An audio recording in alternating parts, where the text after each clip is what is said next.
Elle est une femme, chef d'entreprise, camerounaise, connue pour ses prises de position sur des sujets aussi divers que la corruption, le franc CFA ou l'économie numérique. Vendredi dernier, et après une forte mobilisation sur les réseaux sociaux, elle est libérée de 3 jours de garde à vue, officiellement pour outrage à magistrat, mais certains parlent d'une affaire politique. Alors, a-t-on voulu intimider une voix forte du continent? Rebecca Hénonchon, bonsoir. Bonsoir. Bonsoir, merci d'être avec nous depuis Douala au Cameroun. Alors c'est la première fois, Rebecca, que vous vous exprimez dans les médias depuis votre sortie de garde à vue. Est-ce que vous pouvez nous dire, peut-être en quelques mots d'abord, ce qui s'est exactement passé au moment de votre arrestation ? Disons que quelques jours avant, j'étais à la cour d'appel, au parquet général, pour m'enquérir de certaines correspondances que j'avais déposées et voir quelle en était la suite. J'ai eu un petit désaccord avec la manière dont les dossiers étaient traités, mais il n'y avait pas eu d'incident, il n'y a pas eu d'éclat de voix, c'était vraiment juste un échange où j'ai quand même exprimé mon désaccord sur les dossiers. Le lendemain, j'ai été appelée par la gendarmerie pour, on m'a dit, une visite de courtoisie pour rencontrer le commandant de la Légion de la gendarmerie. J'ai pas pu y aller, c'était un vendredi et la gendarmerie le vendredi, c'est pas toujours une très bonne idée. Et donc lundi, j'y suis allée et j'ai été reçue par le commandant de la Légion qui m'a dit que le procureur général s'était plaint du fait que je dérangeais ses services et qu'il avait quelques questions pour moi. J'étais accompagnée par mes avocats qui ont, eux, demandé s'il y avait une plainte, s'il y avait un... Et on leur a dit non, que c'était juste quelques questions que le colonel allait me poser. Et donc, il m'a posé ces questions qui étaient toutes autour du suivi de mes dossiers au parquet général. Voilà, c'était ça. Et après mon audition, je suis rentrée chez moi. Donc ça, c'est lundi soir. Je suis rentrée chez moi. Le lendemain, la gendarmerie m'appelle pour me demander de revenir pour signer le procès verbal de mon audition et on me garde. Et c'est comme ça que on me garde donc mardi soir, mercredi soir et jeudi soir.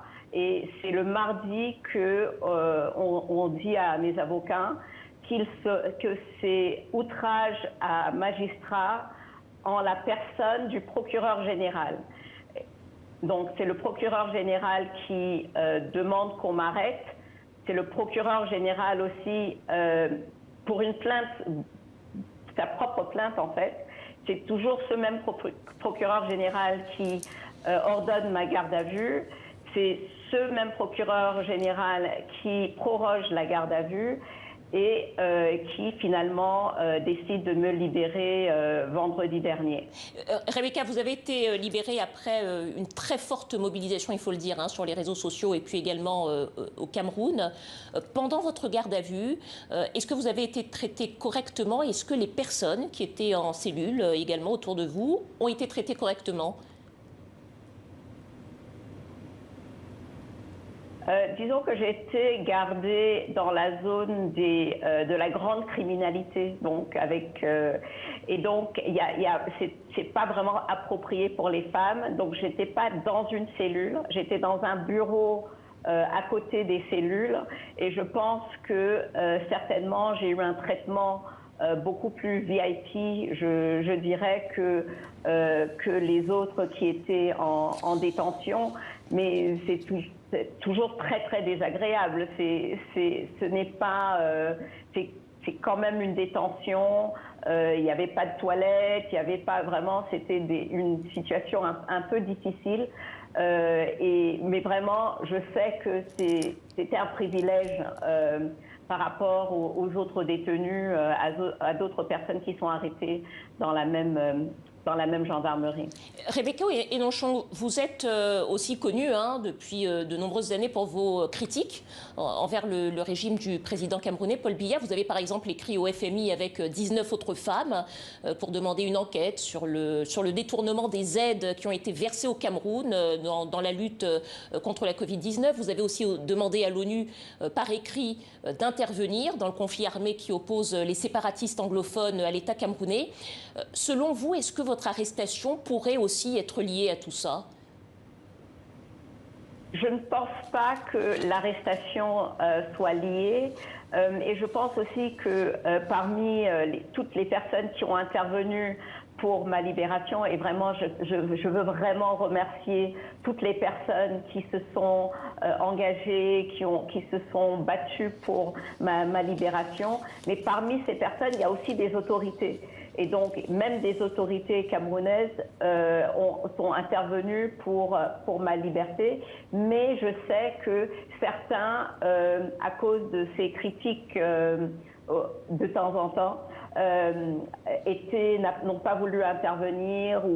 Voilà. Donc, je pense qu'il y a eu un impact sur ma liberté et le temps que ça a pris pour me libérer. Mais je ne pense pas que ce soit pour ça qu'on m'arrête.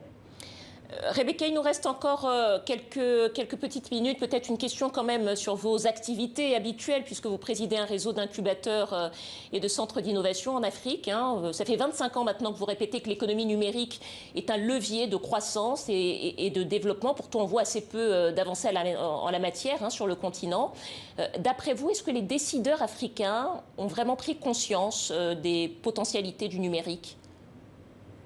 En fait, je pense qu'ils ont. En fait, c'est parfois ils prennent des mesures et ils font des discours pour l'économie numérique, mais en même temps, ils vont passer des lois et qui sont vraiment contraires au développement de l'économie numérique. On a eu, par exemple, au Cameroun, l'exemple de la taxe sur le téléphone qui fort heureusement, a été annulée. Mais c'est ce genre de réflexion, les coupures Internet sur le continent, sont des choses qui vont décourager le développement du numérique sur le continent. Et je pense que vraiment, c'est un vecteur de croissance qui pourrait être très, très important. Et pourrait vraiment sortir beaucoup de personnes de la pauvreté. On a déjà vu ce que ça a fait avec le mobile et je pense qu'on peut vraiment, si les décideurs s'y mettent, le numérique peut être un grand vecteur de croissance. Merci beaucoup Rebecca Enonchong d'avoir réservé votre première déclaration à TV5 Monde. Rebecca Enonchong, chef d'entreprise camerounaise. Merci à vous. Merci. Voilà.